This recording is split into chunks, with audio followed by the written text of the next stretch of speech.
Hey.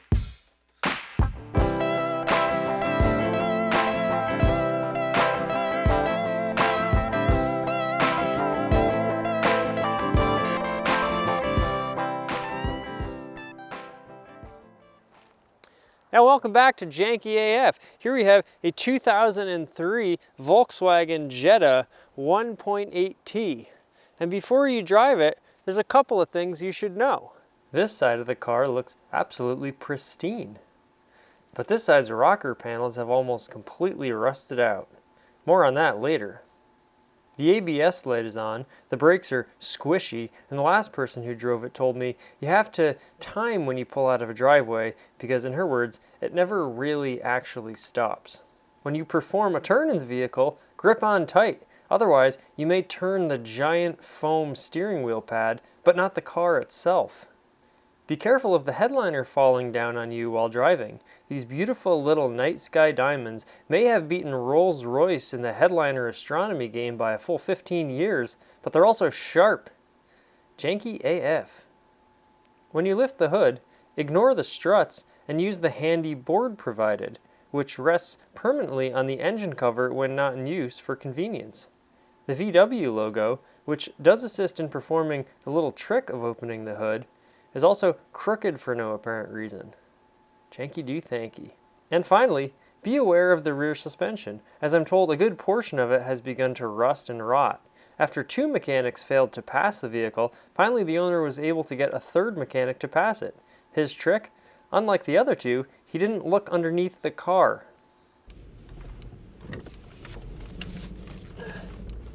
And welcome back to Janky AF. Here we have a 2003 Volkswagen Jetta 1.8T. As you've seen, there's several issues with this car, despite only having 104,000 miles, although I guess it is, 18, 19 years old now. But, the height of German engineering. The Mark IV Golf is always one of my favorites. I like the Mark IV and the Mark III, which I believe is the Jesse car from Fast and the Furious, and everyone likes that. Incidentally, my buddy Evan said one of his buddies just picked up a Trek edition of a 3rd generation Golf, which came with a bicycle and everything. That's really exciting. Maybe we'll be able to get our hands on that if we're lucky.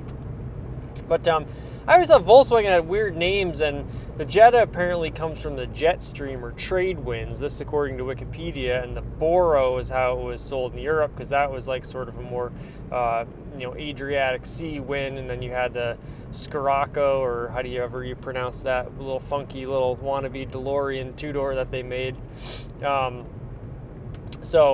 Which made me think that it's okay to break wind in a Volkswagen.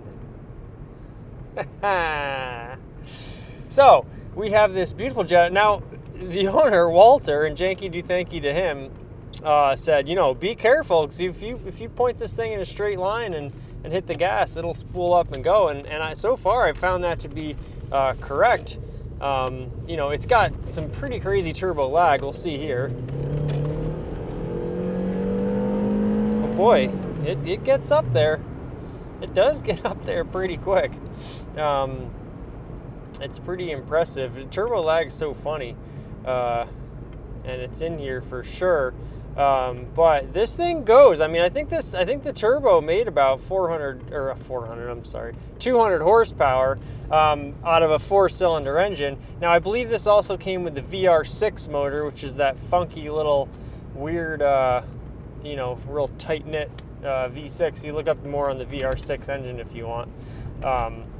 Or maybe it's like 3 cylinders right in line with each other. It's a funky, weird situation with the engine banks. I read it once and now I've forgotten. So let me know in the comments and educate me on what exactly the VR6 is. But I would say for your money, this little 4-cylinder probably gets a little better mileage, I would say, if you're not driving it like a, bat out of hell. And it's been a great little car. Now, of course, when I went to pick it up, whole reason I have this car. Now what I was going to say is, so this car, the frame underneath, obviously you see the left quarter, rocker panels are all starting to rot out. And apparently the suspension in the rear is so bad that it was almost impossible for Walter to get this car inspected, and finally got it inspected in some sort of, more or less you know, a nice fella that was willing to just sort of slap a sticker on it. And New York State inspections, it's not probably maybe as rigorous as New Hampshire or something like that, but it's pretty rigorous.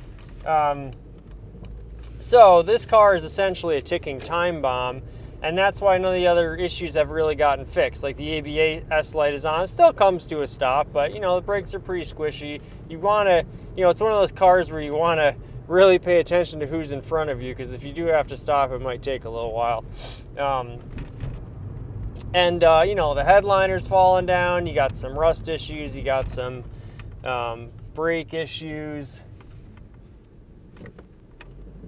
But it's only got 100,000 miles on it, so, you know, it's in that you could dump a ton of money into this car if you really, really love it, maybe.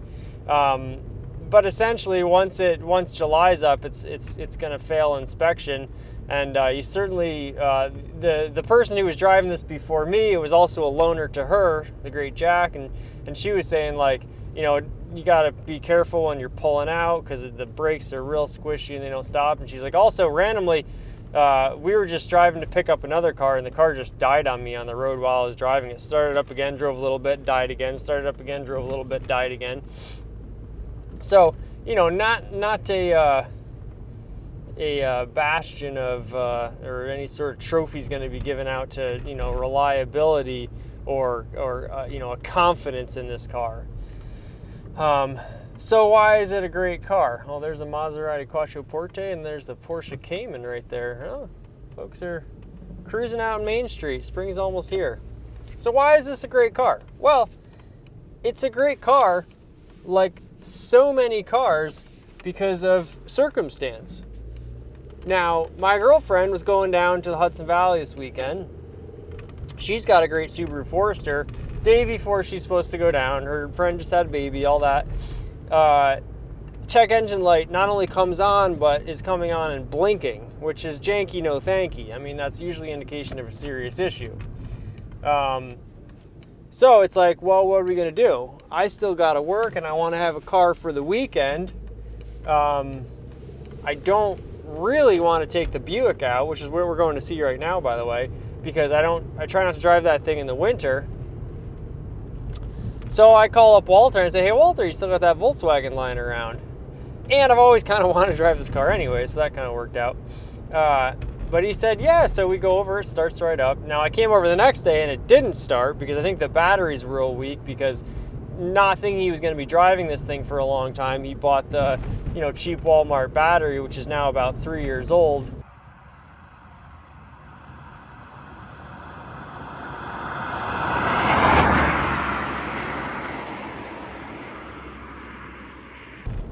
So I go to start the car, it doesn't start. He doesn't want to put any more money into the car, you know, which I understand.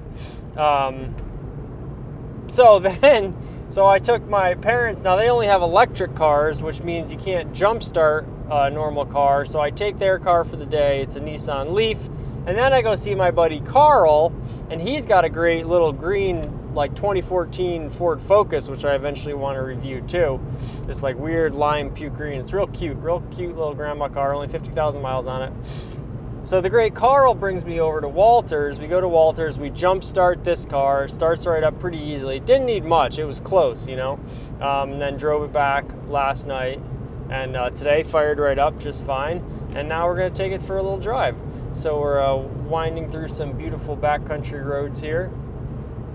And you know, my driving impressions, it feels very small, you know, for a compact car. It's everything about it, and I don't know if this is German engineering, but the trunk feels very tiny, the doors feel small. It's definitely not a big car, but for just a little runaround, you know, you don't really want a huge car. It feels very different from the Buick, which is sort of sprawling and open and a little loosey-goosey. This is much tighter, you know, it's got a sportiness to it. And it is German, as Walter kept saying. You know those Germans, because there's some just funny quirks, like when you first get in the car, there's just a light on your dashboard, like your ABS light is on, your traction control light is on, then there's just a light that's just a foot. And then there's another picture of a foot down by the park button here. All that means is they want to make sure you put your foot down before you engage the gear lever and change it. So it's a little like sort of dummy light there saying, hey idiot, like put your foot down before you move the shifter. But it's just funny that they would go through that, you know, that they would engineer that whole process with the light and the connections and everything. The other funny thing is that when you put the e-brake up, I can't even remember now, but I'll find out when it gets dark tonight. When you're sitting in park and you put the e-brake, it'll either turn the lights on or turn them off. And I think that's some sort of safety feature too, to let you know that your e-brake's on, you know, before you go drive away. So that's kind of a funny little wiring thing there too. I think this car probably has electrical issues, and I think that's, you know, the downside of over-engineering is just more stuff to go wrong, you know. Now this is so funny because I remember being on this hill and Paul L., the great dude who's letting us store the Buick, and he's my friend's father, and we were in his Audi. He just got a silver Audi A4, and it was a 1.8 liter turbo, and I remember charging up this hill with him in that car, in that motor. So this is like a amazing, it's fast, man. It's amazing little trip back in time to charge up this hill again in that same, it's probably this, I gotta think it's the same motor, Volkswagen Audi. It was a 1.8. So that's kind of fun. It's kind of fun to relive that memory. Boy, yeah. You know, the funny thing about this turbo, and I've never really liked turbo cars because I haven't driven that many of them, to be honest with you, but I always feel like if you're trying to, you know, push through a corner and that turbo comes on right when you're in it, it kind of just like throws you off. Now, I am the last person that would ever have anything to say about knowing how to drive, besides the fact that I like to drive like a grandpa, and I tried to drive fast one time and I crashed my great Honda Civic. So, you know, far be I to say like, you know, what's what in terms of driving dynamics in a turbo, but just that lag, I mean, that sensation. It's like my Aerostar, when I hit the gas, it doesn't have much, but it'll give you all it's got right when you want it. And I love, so I understand when people say the power is very linear. I really like linear power. The Buick's the same way. For me, like being like, you know, waiting a second and then being thrown back in your seat, it's like, fine, that's all well and good. And going fast, obviously, is very appealing to a lot of people. And if you need to pass or something like that, or a lane change, then I get it. But, you know, by the same token, I'd happily, you know, not have a turbo and just have a car that progressively and linearly gets up to speed. So, but, you know, it's like a little party trick. It's kind of cool to have. And it definitely, you know, when you mash it, it goes for sure. I don't know what the 0 to 60 time on this is. That'd be interesting to look up. It's probably around like 7 seconds or something like that. Maybe a little less. So we have some just undulating, beautiful countryside here. We're going to try to punch it through these turns a little bit, and then we'll turn around and go back up the garage and see the Buick.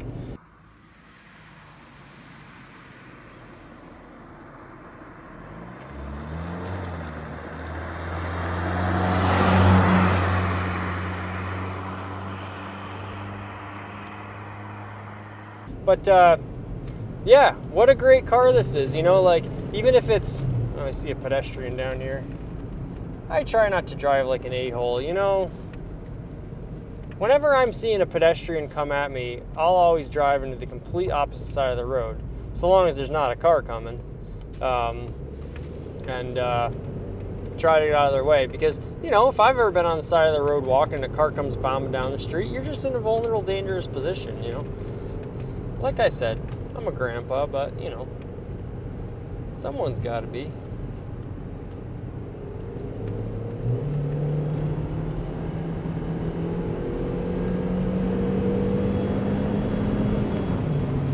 Boy, it does keep going. It's funny, it really doesn't even start to kick in until you're at around 40 miles an hour. And then you can get from 40 to, you know, a speed approximately double that pretty fast. The other funny thing about this car is it's a Tiptronic, which, you know, was a very funny gimmick that they did. And it's actually not that bad. Now, I will say, I think in later cars you have a big screen that shows what number you're on, but in this it's pretty small. Now, I have to say I do love this era of digital gauges, because it's almost like a little like Timex watch or something. But there's something about the like digitalness of, but they're not trying too hard. It's not like an old Buick Riata or like where they tried to just put, or like what's that, Lagonda Aston Martin, where they're just trying to be so ahead of their time, and they ended up just looking like these like really dated, crappy computer screens. This is just like a very nice digital layout, kind of like a calculator, but it feels precise. You know, it feels doesn't really feel dated because it's still digital, but it's not trying to be more than it has to be. And speaking of the interior of this car, generally, Volkswagen and Audi can seemingly, usually a plastic interior isn't like, everyone says, oh, it's plastic. And now there is some nice like leatherette and stuff in here, but the majority of it is plastic. But they get away with it just because they're able to make things so sort of small and precise. Whereas if you look at a Chevy interior from the 90s, also plastic, but everything is bulbous and kind of like, you know, doesn't tuck in nicely with itself. And I think, like, despite being plastic, I've always loved these Audi and VW interiors from this era because it's just so basic. You know, everything is so simple and doesn't try to do too much. It just sits there. It's you know, it presents itself nicely and it's functional, and I like that.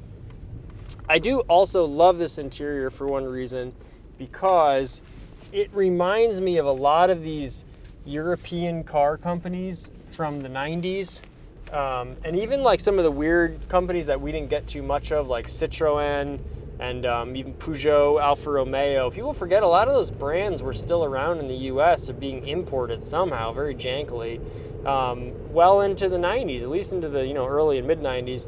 And a lot of their dashboards and center consoles were exactly like this, which is it's like if a man or a woman, but, you know, got punched in the face, and they had like a really nice face, but they kind of just got punched in the face and their nose was broken, so it just tilted slightly to one side.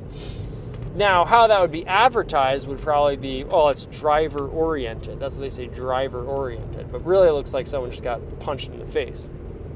But I like it. It kind of sits in this weird, awkward position, and it's cantered towards the driver, which is fine. You know, that makes sense. I understand the rationality of it, but it still just looks kind of like, you know, just a little odd, a little off, and it's weird that it's not like linear or symmetrical. But I like it. It's a very definitive 90s European car maker thing that I really appreciate. So let's throw in a Tiptronic now, just for a second. You throw it over to the right, and now you know, it'll tell you what gear it's in. Instead of saying, you know, park, drive, neutral, all that, it'll tell you specifically what gear you're in. You have 5 gears. You're driving here, and you know you want a little downshift. You go down, and it works pretty well. The only funny thing is there's a little bit of, you have your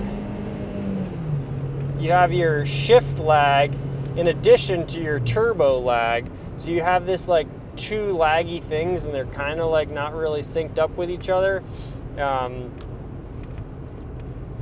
But it is nice. I will say the thing I like, and now this is a theme with a transit video, I love engine braking. And I think it's the thing that we don't see in a lot of cars anymore, because now it's just park, neutral, drive.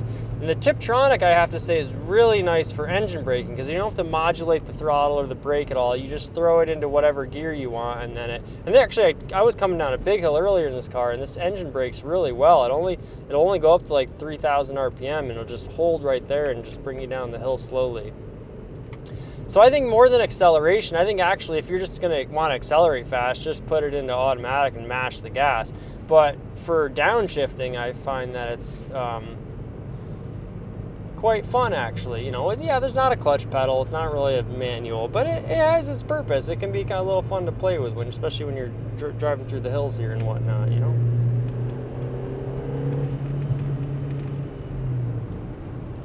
These two Johns were looking at me funny, probably because they see the tripod on the car.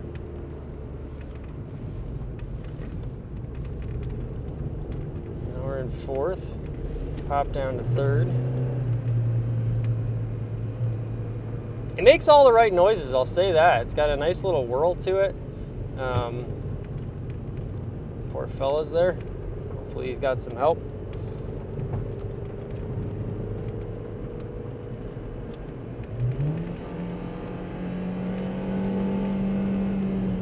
Red line of about 6,500 RPM on this.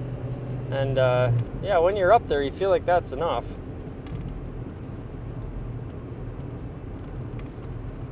Just a beautiful, beautiful day out. Starting to get, it's still pretty cold out there, especially when you're out there for a couple minutes or more.